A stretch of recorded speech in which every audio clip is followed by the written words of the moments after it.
Page 292, continuing lesson 5.6 on comparing unit rates. So, key concept here, basically recapping what we've talked about to this point, is that if you find the unit rates, then you can compare things and figure out which one's bigger or smaller, which is the better deal for you to buy, things like that. So if you look at the do you know how number 4, Hakeem's car travels 600 feet in 20 seconds. Andre's motorcycle travels 300 feet in 12 seconds. Which is faster, the car or the motorcycle? And explain. So they've got the same information in the picture here. So first thing is we're finding the unit rates. So for the car, if you can label what you're doing, the car 600 feet in 20 seconds. So if we divide by 20, that would be 30 feet in 1 second, or 30 feet per second for the car. And then for the motorcycle,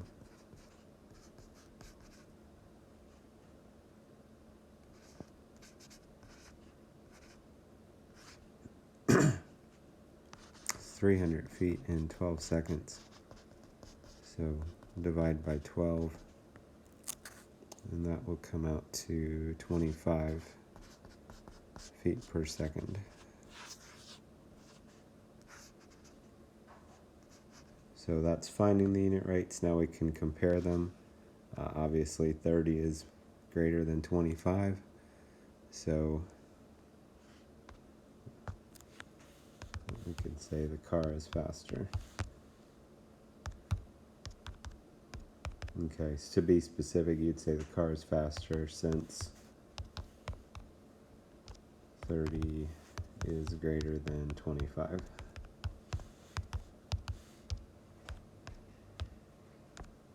Or 30 feet per second is greater than 25 feet per second, to be more specific. The next part, finding some more unit rates. For number 5, we're going to make sure we think about what order we want this in. So do we want tickets for $1, or do we want dollars per ticket, or cost per ticket? Cost per ticket is what we want here, and usually that's the case. Usually if money's involved, we want that to be in the numerator.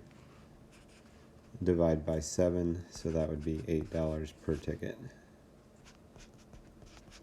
So I wrote that as $8 over 1 ticket. If you want to just write $8 per ticket, that's fine.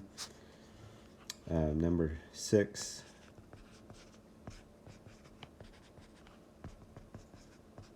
Divide by 12 would be 23 cents per fluid ounce. And then 7, we're actually comparing again here, which is more what this lesson is on. Which one's a better value? So one way we could do this, for the first one, it's $15 for 2 books. So if you divide by 2, that's $7.50 per book. And then the second option, $45 for 6 books. And if you divide by 6, that comes out to $7.50 per book. So we could say they are the same.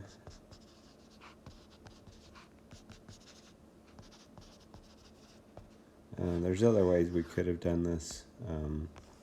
One way would be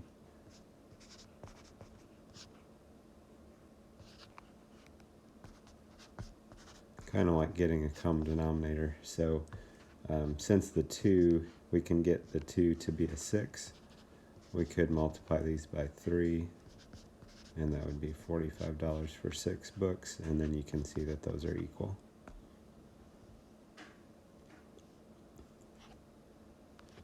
Also, similar idea, the 45 over 6, if you reduce both of those by 3, you'll get 15 over 2. So if we look at our workbook, page 71, I've got several problems circled here. We're not going to do all of these though. Number 3 we'll look at. It's just a little different since it's got a fraction. Half a gallon of orange juice for $3.65. So let's put the money up in the numerator again. So $3.65 for a half gallon. So if you divide by half, half divided by half would be 1 gallon. You could also just think about if I double that. If you have a half gallon and you double it, it would be the same thing as dividing by half. When you go to divide that out, if you're dividing that on your calculator, you would need to put the 1/2 in parentheses. Or you could recognize 1/2 is the same as 0.5. So you could say 365 divided by 0.5 would work also. And so when you work that out, that would be $7.30 for 1 gallon, or $7.30 per gallon. Number 5, finding the better value here. The first one's already given us a unit rate, so that's kind of nice. So the second one, 5.76 for 3 pounds. You divide by 3 is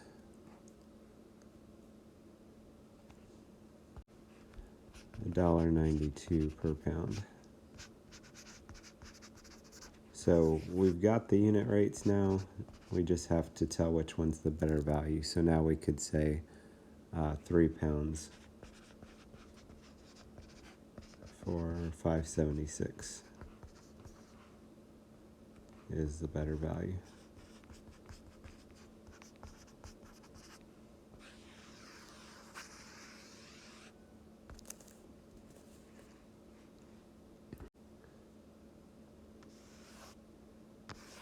If we go to number 9, this one I'm just going to show you just a different method. We've done a lot of just dividing things out, which is fine. This one we've got how many visitors per hour. Visitors per hour sounds like a good order. But for this one, if you'll notice, the one's in 30 hours and the one is in 60 hours. So to get from 30 to 60 would just be multiplying by 2. So if we multiply them by 2, that would be 1,020 visitors in 60 hours. And so that would be more. So 510 visitors in 30 hours.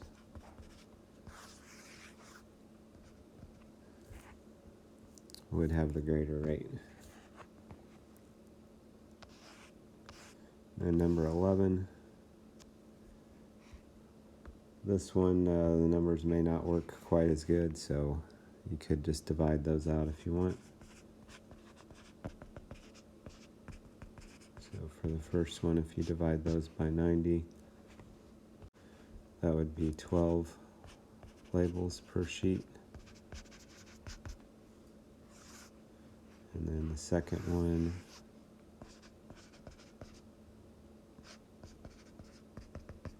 divide by 150.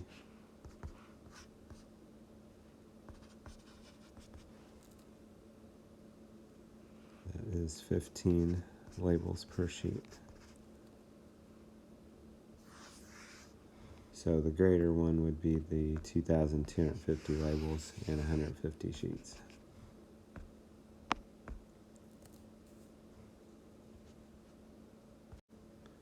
Next page, look at number 15. Which box of cereal is the better value? So just make sure you do the price divided by the ounces.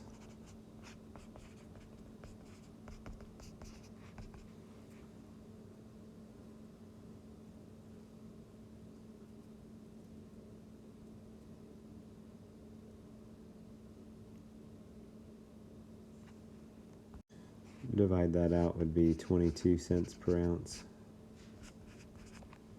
That's for the Super O cereal.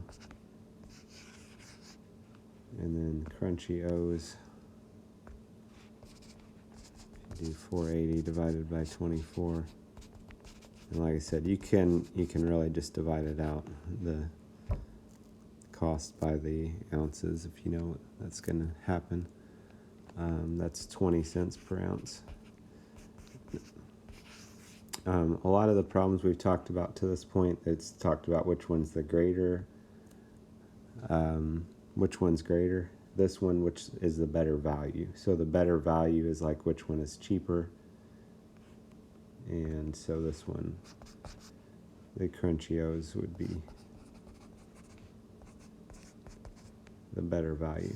Okay, again, assuming that we're going to eat 24 ounces of cereal, probably no problem to do that. 16, here's one we got to think about logically also, not just mathematically. So buying potatoes, which one's the better value? So $2.40 for 4 pounds.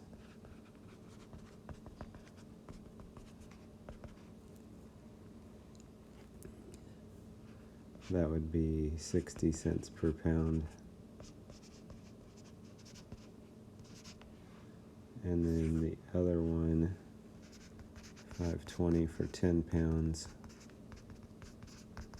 That would be 52 cents per pound. Okay, so on paper, the 10-pound bag is the better value, but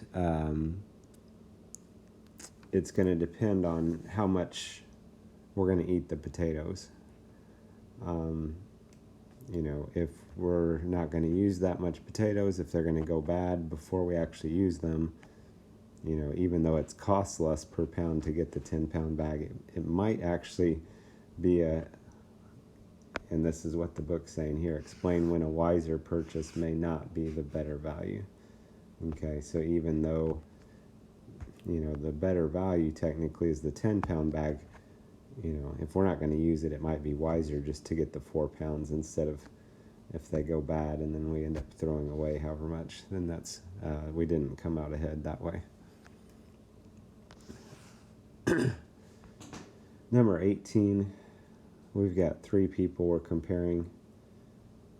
So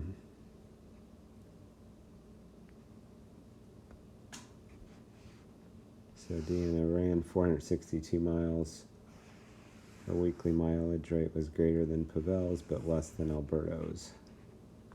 And how many weeks could it have taken her to run 462 miles?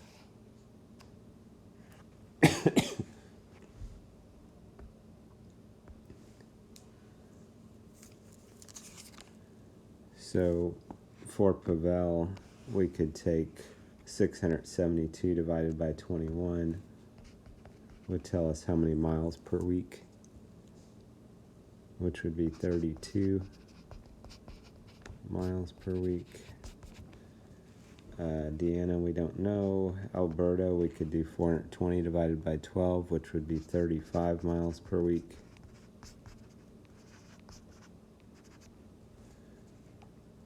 Okay, so